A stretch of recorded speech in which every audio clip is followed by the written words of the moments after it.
এটা বৃহৎ মোবাইল চুৰি চক্ৰক উৎখাত কৰিছিলে আৰক্ষীয়ে। তাৰ কাৰণে 5জন লোকক মোবাইল চুৰি কৰি বেচা আৰু চুৰি মোবাইল কিনা ব্যক্তিক আটক কৰিছিলে। কিন্তু অপ্ৰত্যাশিতভাৱে এজন আসামীৰ মৃত্যু হয়।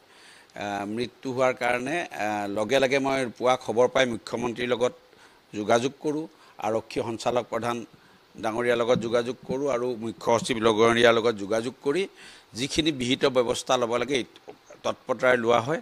আৰু ইতিমধ্যে আৰক্ষী সঞ্চালক প্ৰধান ডাঙৰীয়াই বিশ্বনাথৰ এডিশ্যনেল SP ডাঙৰীয়াৰ জৰিয়তে পুলিচৰ ইনকুৱাৰী, সেই আউটপোষ্টটোৰ অফিচাৰসকলক ছাছপেণ্ড কৰা হৈছে। তাৰ উপৰিও চিফ ছেক্ৰেটাৰী ডাঙৰীয়াই মোক জনাইছে যে ইতিমধ্যে মেজিষ্ট্ৰেটিয়েল ইনকুৱাৰীও দিয়া হৈছে। গতিকে এইটো ছাবজেক্ট টু ইনকুৱাৰী। তাৰ উপৰিও সম্পূৰ্ণ পেনেলছ অফ ডক্টৰৰ দ্বাৰা আৰু পৰিয়ালৰ সন্মুখত ভিডিঅ'গ্ৰাফি কৰি ইয়াৰ পোষ্টমৰ্টম কৰা হ'ব।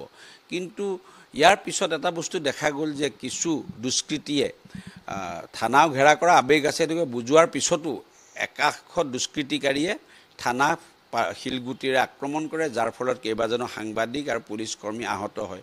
মই কৈছোঁ যে যি অপ্ৰাকৃত ঘটনাটোৰ কাৰণে চৰকাৰী ব্যৱস্থাৰ দ্বাৰা যিমানখিনি ব্যৱস্থা লোৱা হৈছে গোটেইখিনি লোৱা হৈছে আৰু ইয়াৰ সুফল দিয়া হ'ব। কিন্তু এনেধৰণৰ যদি দুষ্কৃতিকাৰীয়ে থানা এটেক কৰা, পুলিচক এটেক কৰা, জাৰ্নেলিষ্টক এটেক কৰা কাৰ্য কৰে তেতিয়া তাক কঠোৰ হাতেৰে দমন কৰা হ'ব আৰু এইবিলাকৰ পৰা বিৰত থাকিবলৈ মই অনুৰোধ জনাইছোঁ সকলো পক্ষক।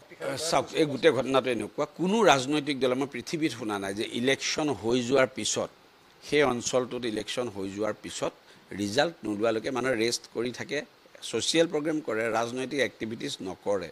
যেতিয়া ৰিজাল্ট ওলায়, ৰিজাল্ট এনালাইচিছ কৰা হয় বুথ লেভেলত, সমষ্টি ভিত্তিক, জিলা ভিত্তিক, ৰাজ্যিক ভিত্তিক, তাৰপিছতে ভৱিষ্যতৰ পৰিকল্পনা কৰা হয়।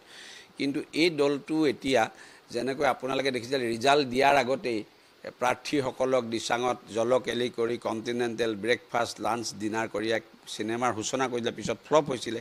এইবাৰ দিচাং ৰিজৰ্ট পাৰ্ট 2 চিনেমা কৰিছে, এইবাৰো ফ্লপ হ'ব। কাৰণ তৃতীয়বাৰৰ কাৰণে প্ৰধানমন্ত্ৰী মোদী ডাঙৰীয়াই বৃহৎ সফলতাৰে পুনৰ প্ৰধানমন্ত্ৰী হিচাপে শপত গ্ৰহণ কৰিব। মোৰ এতিয়া এনেকুৱা অনুমান হয় যে ভূপেন বৰা নেতৃত্বাধীন কংগ্ৰেছ দলটো ৰাজনৈতিক দল কম হোটেল প্ৰমোশ্যন কৰা দললৈ পৰ্যবেক্ষিত হৈছে।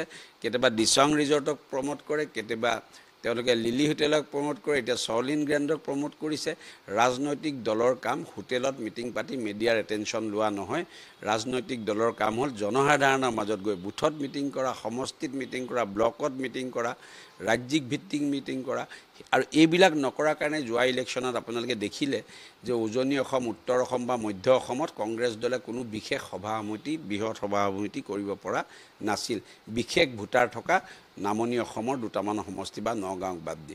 গতিকে অকণমান এই দলটোৱে শিকা উচিত যে ৰাজনীতি কেনেকৈ কৰিব লাগে। কেৱল লাইমলাইটত আহিবলৈ হোটেলে হোটেলে ভোজ ভাত খাই থাকিলে ৰাজনীতি ফলপ্ৰসূ নহ'ব। চাওক, ইয়াৰ ভিতৰত মই লুৰিণজ্যোতি গগৈ নামৰ ব্যক্তিজন মই বহুত পৰিপক্ক ৰাজনীতিবিদ বুলি মই নাভাবোঁ। গ'লে আৱেগিক ল'ৰা, ইলেকশ্যন খেলাৰ চখ হৈছে, খেলি আছে, একো অসুবিধা। কিন্তু যিটো জাগাত অৱস্থান কৰি তেওঁ ৰাজনীতি কৰিছে সেই অৱস্থানটোৰ পৰা তেওঁ ছেল্ফ ষ্টাইল নেতা হ'ব পাৰিব, কিন্তু কোনো পাব্লিক ৰিপ্ৰেজেণ্টেটিভ হ'ব নোৱাৰিব। আহিল যদি কথা অখিল গগৈ এজন অতি চতুৰ ৰাজনীতিবিদ। তেওঁ নিজৰ কামখিনি কেনেকৈ আদায় কৰিব লাগে সেইখিনি তেওঁ জানে। গতিকে অখিল গগৈ আপুনি দেখিছে পৰহি পৰা কংগ্ৰেছক গালি গালাজ কৰা আৰম্ভ কৰিছে মিহি ভাষাৰে। গতিকে অখিল গগৈ চতুৰালিৰে কেইবাটাও কাম কৰিছে একেলগে, একেটা গুলিতে কেইবাটাও স্বীকাৰ কৰিছে। সেইটো আপোনালোকে সময়ত নিজে গম পাব, আপোনালোকৰ সাংবাদিক। কিন্তু এনেধৰণৰ ৰাজনৈতিক এক্টিভিটিছ কৰা আমি অন্ততঃ ৰিজাল্ট দিয়ালৈকে মই আজিলৈকে শুনা নাই। 2টা 0 যোগ হ'লে 0 হ'ব, কি আছে? অখিল গগৈটো নিজে ইলেকশ্যন খেলি কেতিয়াও বিধায়ক হোৱা নাছিল, জেলত আছিল, আৱেগত এটা হ'ল আৰু বিভিন্ন কাৰক আছিল, সেইবিলাক এতিয়া মুখ খুলি ক'লে অসুবিধা। কিন্তু সেইটো সময়ত মই ক'লোঁ না তেওঁ যথেষ্ট চতুৰ ব্যক্তি, নিজৰ কামখিনি ওলাই লোৱাত তেওঁ পাৰ্গত। মই ভাৰতীয় জনতা পাৰ্টীৰ এজন দায়িত্বশীল কাৰ্যকৰ্তা, মই কৰ্তৃত্বশীল কাৰ্যকৰ্তা নহয়। এইবিলাকৰ ওপৰত প্ৰশ্ন কৰা, উত্তৰ দিয়াৰ কৰ্তৃত্ব যাৰ হাতত আছে তাক সুধিব। মোৰ ওচৰত আপুনি মানে আদাৰ বেপাৰীক জাহাজৰ খবৰ সুধি লাভ নাই। বিজেপি দল যথেষ্ট শক্তিশালী, গতিকে মই সিমানখিনিয়ে মন্তব্য কৰিব। তাৰমানে মই ট্ৰেক ৰেকৰ্ডৰ ওপৰত ক'ম দেই, মই নাজানো জনসাধাৰণে ট্ৰেক ৰেকৰ্ড হিচাপে আপোনালোকে এসপ্তাহ 10 দিনমান ভূপেন বৰাক ছুইচ অফ পাব, লগ নাপাব। কাৰণ শোচনীয়ভাৱে পৰাজয় কৰিব। যোৱাবাৰো আপোনালোকে দেখিছিলে মই বিজয় উৎসৱৰ কাৰণে নিমন্ত্ৰণ জনাইছিলে, আপোনালোকক ভোজ ভাতলৈ নিমন্ত্ৰণ জনাই ভোজ ভাত পাতিছিলোঁ, মাংস সিজোৱাও আমি টিভিত দেখিছোঁ। তাৰপিছত 3 দিনলৈ চুইচ অফ হৈ থকা নাছিলে জানো? সেই কথাটো একেই আৰু অকণমান ৰিয়েলিষ্টিক হৈছে চাগে। যদি ইমান ভালেই হৈছে ৰিজাল্ট, এইবাৰহে বেছি ভোজ খাব লাগে।